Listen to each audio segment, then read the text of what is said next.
ఎసెన్షియర్, అదేవిధంగా టీసీఎస్ ఇలాంటి సంస్థలు ఈ 16 నెలల్లోనే శ్రీకారం చుట్టాయి.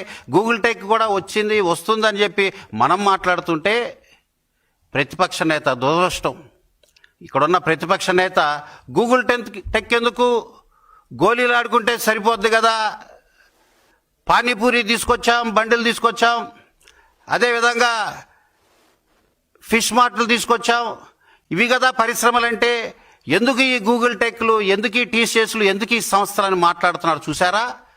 లోకేష్ బాబు గారి యొక్క పెంపకం, ఆయన స్టాన్ఫర్డ్ ఎడ్యుకేషన్ ఒకవైపు, ఏం చదువుకున్నాడో, ఎంతవరకు పరిజ్ఞానమో జగన్ రెడ్డి యొక్క ఎడ్యుకేషన్ ఒకవైపు. చనిపోయిన ఆయన ఏ లోకంలో ఉన్నాడు కానీ బతుకున్న విజయమ్మ గారు మరి ఆమె కూడా తలదించుకునే పరిస్థితి.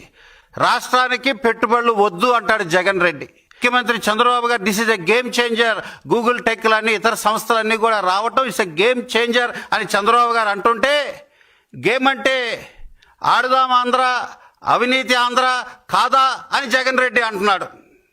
గేమ్ చేంజర్తో రాష్ట్ర భవిష్యత్తు ఒక ముఖ చిత్రం మారిపోతుంది, యువతకు ఒక మార్గదర్శిగా ఈ సంస్థలు ఉండబోతున్నాయి అని ఒక పక్క చంద్రబాబు గారు అంటుంటే, అవన్నీ ఎందుకు, అవినీతి ఆట ఆడదాం అని జగన్ రెడ్డి గత 5 సంవత్సరాలు చూపించాడు. ప్రజలందరూ కూడా ఇవన్నీ కూడా గమనిస్తున్నారని కూడా తెలియజేస్తూ, లాస్ట్ 5 years గవర్నమెంట్లో 5 సంవత్సరాలు వాళ్ళు తీసుకొచ్చిన పెట్టుబడుల అభివృద్ధి కనీసం మన ఆంధ్ర రాష్ట్రంలో తీసుకొచ్చిన 16 నెలల పెట్టుబడులతో చూస్తే ఇదే ఎక్కువ.